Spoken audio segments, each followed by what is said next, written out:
Doctor Tito Alvarado, en este momento, hoy domingo, 5 de julio, ¿cómo está la situación con respecto a la pandemia? Está muy compleja. Estamos con bastantes pacientes, una enfermedad que se ha distribuido en todo Honduras, transmisión masiva en todas las ciudades importantes de Honduras y ya está entrando en el área rural incluso. Por lo tanto, no queríamos que llegara a esta altura, en donde existen ya una cantidad exagerada de pacientes con los hospitales, triajes totalmente abarrotados. Y es la crónica de una muerte anunciada que hace 2-3 meses lo dijimos. Desgraciadamente las cosas fueron muy lentamente haciéndose y estamos en este momento en donde uno le dice al hondureño, sálvese si puede. Por lo tanto, es importantísimo que nosotros nos compenetremos de este problema serio, de esta guerra que nos encontramos contra un enemigo invisible. Y ese es uno de los cuales nosotros tenemos que actuar lo más rápidamente posible. Nunca es tarde y hay que hacer estrategias heroicas. Si no hacemos eso, nos vemos de brazos cruzados y solo vamos a contar muertos y calamidades y este país se va a hundir. En su opinión, doctor, por la experiencia que usted tiene, por cómo está la situación actual que usted la ha descrito muy bien, ¿cuáles serían esas medidas heroicas a tomar? Bueno, yo creo que como estamos en esa guerra con este enemigo invisible, siempre cuando un país está siendo objeto de un conflicto terrible, en este caso de salud, nosotros tenemos que poner medidas heroicas. La primera medida heroica es conformar un comando contra la epidemia. Yo le llamo comando de guerra, porque estamos en guerra. Un comando en el sentido que tome decisiones adecuadas, que tenga liderazgo, que tenga credibilidad y obviamente capacidad. Porque hemos encontrado disgregación de decisiones en la Secretaría, en SINAGER, etcétera, etcétera. Por lo tanto, necesitamos conformar un grupo de personas que se enfrenten y que den directrices únicas para tratar de mitigar al máximo el impacto de esta enfermedad. Ese es el primero, conformarlo. ¿Quiénes lo conformarían? Todos los gremios profesionales, la sociedad privada, la empresa privada, los militares, la policía, los partidos políticos si quieren, pero que haya un ente que defina y que esté ayudándole a todas las autoridades y que tome las decisiones en base al criterio del grupo que va a dirigir esto. Es importantísimo hacerlo, porque si no se hace eso, vamos a estar nosotros con directrices por un lado, por otro lado, y entonces vamos a caer en lo mismo, y eso así perdemos la batalla. Uno. Comando unificado. Supremo unificado de todas las fuerzas vivas de este país. Número 1. Número 2. Número 2. Intensificar la búsqueda de los casos con los grupos, como se está haciendo en San Pedro Sula y ya recientemente acá. Una situación que se debió hacer hace mucho tiempo. La plataforma Todos contra el COVID se lo dijo en uno de los informes a la CESAL. Hay que hacer los comandos. Se están haciendo.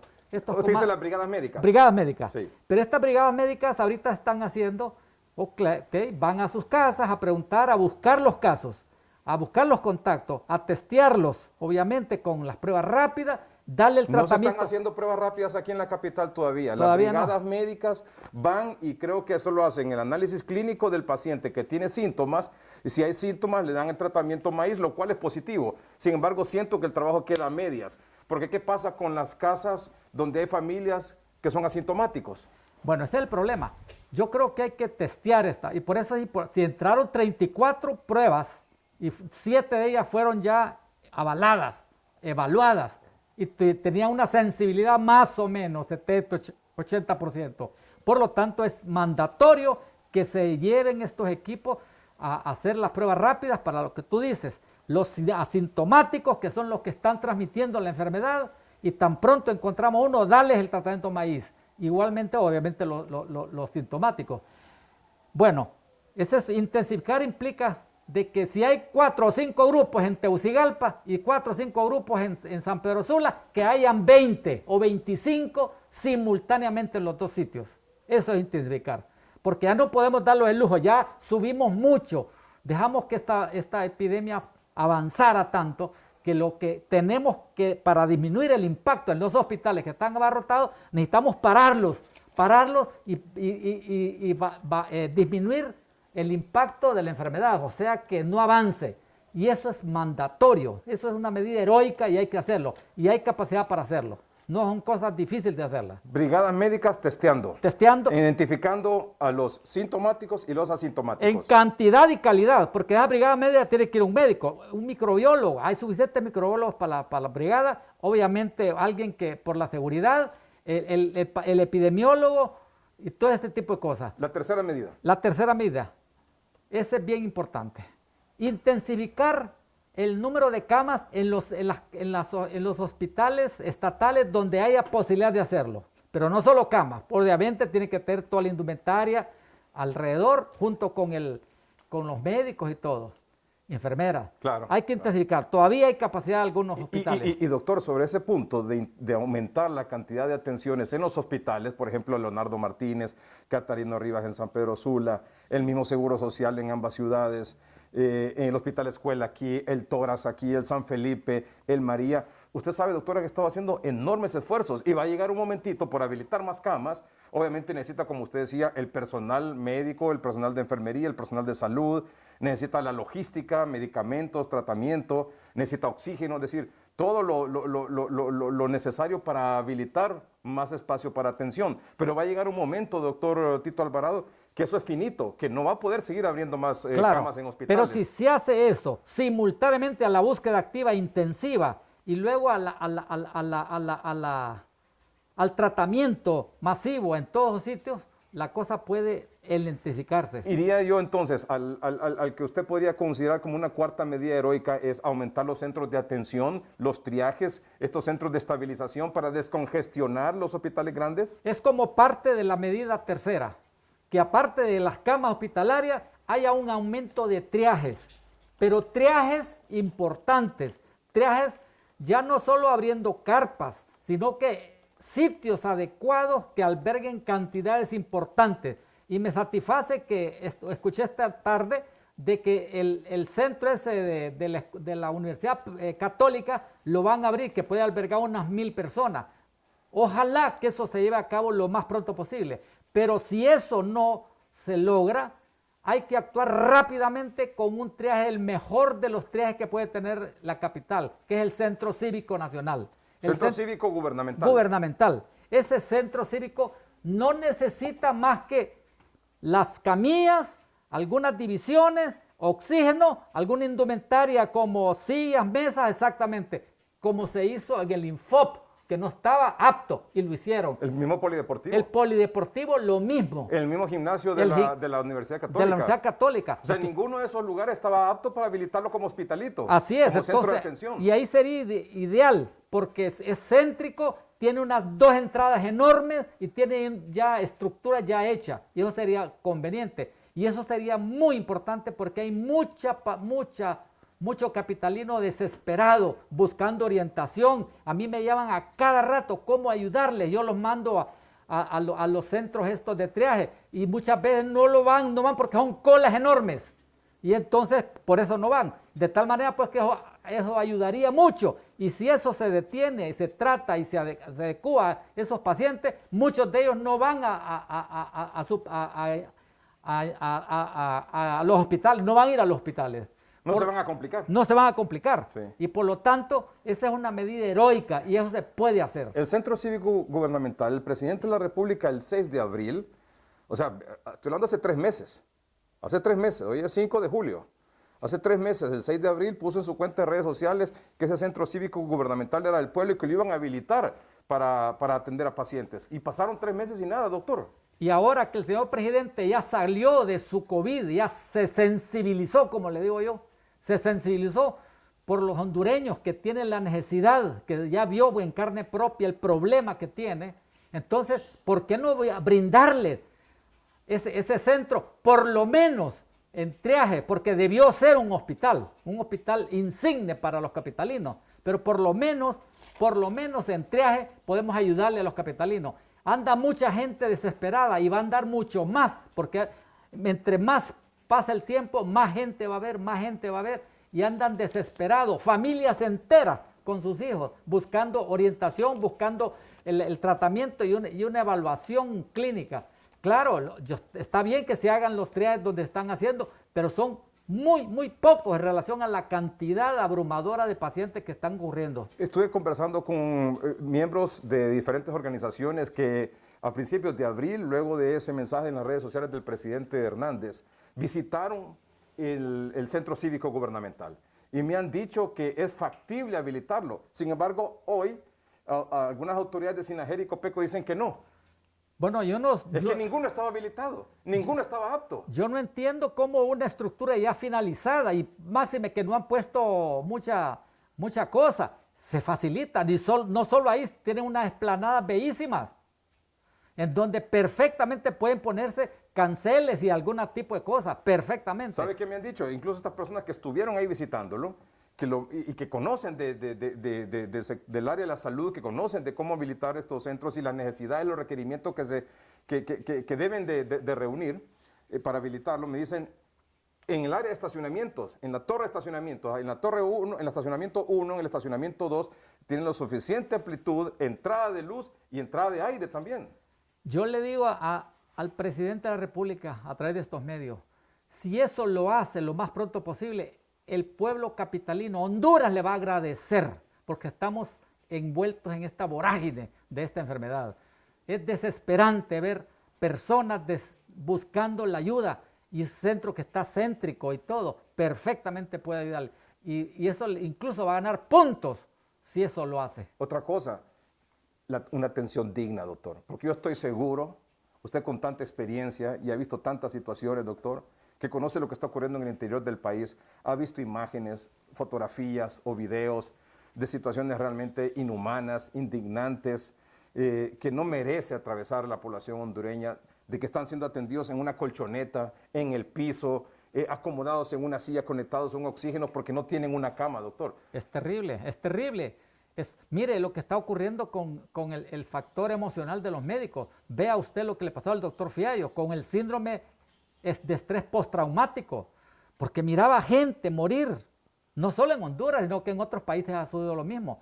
Es un famoso estrés postraumático que es conocido por todos, mucho trabajo y ver gente morir sin poder hacer mucho. ¿Y sabe qué es lo bueno ahora? Que ya sabemos lo que hay que hacer.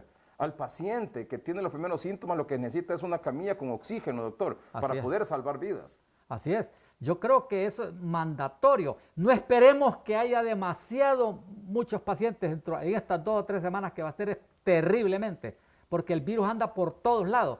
Así es que yo insisto en eso.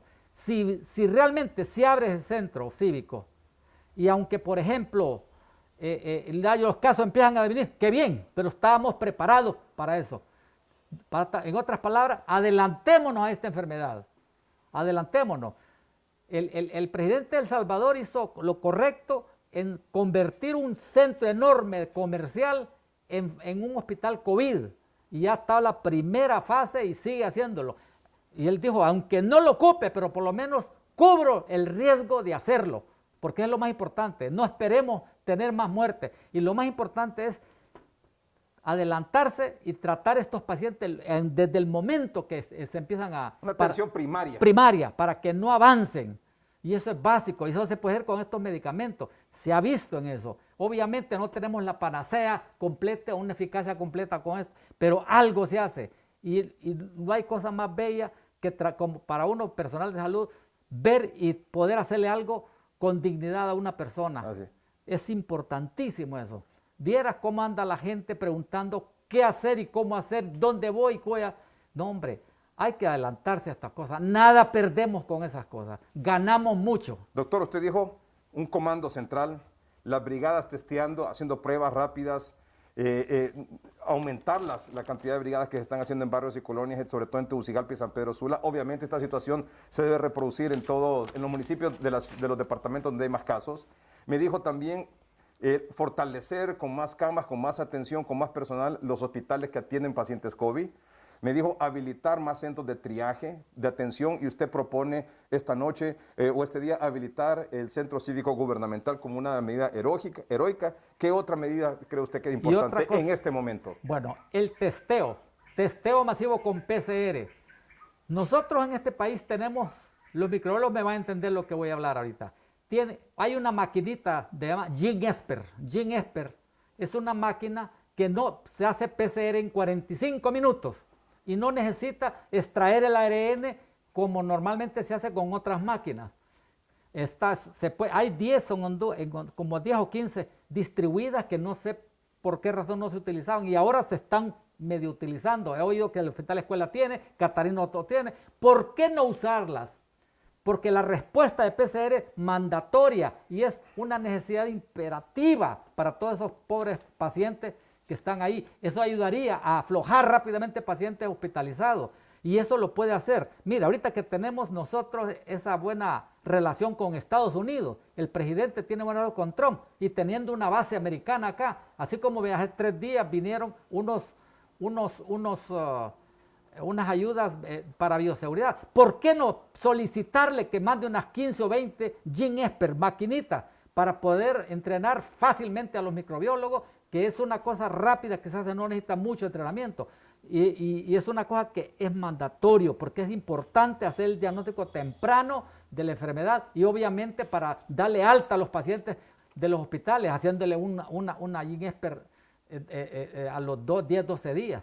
Y son de las cosas que hay que hacer mandatoriamente. Obviamente las pruebas rápidas hay que también utilizarlas, sobre todo las validadas que son, para poder ayudar en esos grupos de riesgo. Y una última es, hay 6,000 médicos sin trabajo. 6,000 médicos sin trabajo. Perfectamente pueden contratarse mientras dura la epidemia, y no solo médicos, enfermeras también.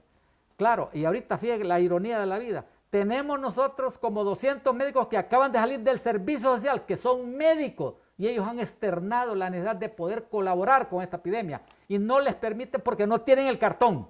Le pido al señor rector que agilice esta situación para que se incorporen a esa masa laboral que desesperadamente la necesitamos en este momento. Fíjese que sobre el tema del Centro Cívico Gubernamental, alguien me decía también hoy, doctor, explorando un poco esa opción, me decía, es que el problema es la concesionaria, que el tema legal, que esto y que lo otro. O sea, usted lo plantea, doctor, correctamente. Estamos en una guerra y quien no lo quiera ver así, quien no lo ve así, quien no lo sienta así, yo no sé en qué país está viviendo. Pues, ¿cómo es posible ponerle una traba, una complicación, una cláusula legal? Estamos, todo es una emergencia y actuemos sobre esa emergencia, no importa cualquier cosa. Y estoy seguro que el presidente, el gabinete, tiene la potestad de hacerlo. Y como insisto, reitero lo que dije anteriormente, si lo hace el gobierno eso, la gente va a cambiar de expectativa, porque es cantidad enorme de gente que desesperada buscando ayuda, ¿a dónde van? Este tema de los centros de atención, centros de estabilización, doctor, que aquí hoy mismo hemos promovido tanto, hemos impulsado tanto, usted lo sabe, doctor, y que hemos denominado hospitalitos. Esto debe masificarse también en las ciudades, en los municipios donde hay mayor cantidad de casos posibles. Obviamente. Por ejemplo, Choluteca, Dalí, en la ciudad del Paraíso, en San Pedro Sula, en todos los municipios del norte del país. Es decir, tenemos un corredor ya bien identificado, Cortés, Atlántida, Lloro, Santa Bárbara, Comayagua, Francisco Morazán, Valle, Choluteca, con la mayor cantidad de casos. Totalmente de acuerdo, porque la enfermedad se está metiendo a sitios donde no pensábamos que fuera. Y cuando ya entra a la zona rural, ahí ya se perdió el control. Ahí es terrible, ahí la cosa va a ser extravagante, va a ser una cosa incontrolable. Es el momento de abrir centros. Desesperadamente el señor Quintín Soriano de Choluteca está pidiendo eso, que le permite a la Sinajera hacer unas cosas allá, que lo dejen, que los alcaldes jueguen su papel importante, porque yo sé que hay alcaldes que le entienden y pueden incorporar. Que le transfieran los recursos a las alcaldías, pero que estén específicamente destinados para abrir centros de triaje, centros de atención, centros de estabilización. Claro, eso tiene que hacerse. En el norte, en el sur, en el este, en el oeste, en todos lados, porque estamos haciendo una guerra de todo el país, todos los hondureños estamos en guerra y por lo tanto tenemos que unirnos todos para frenar esta guerra. De lo contrario vamos a contar muchos muertos.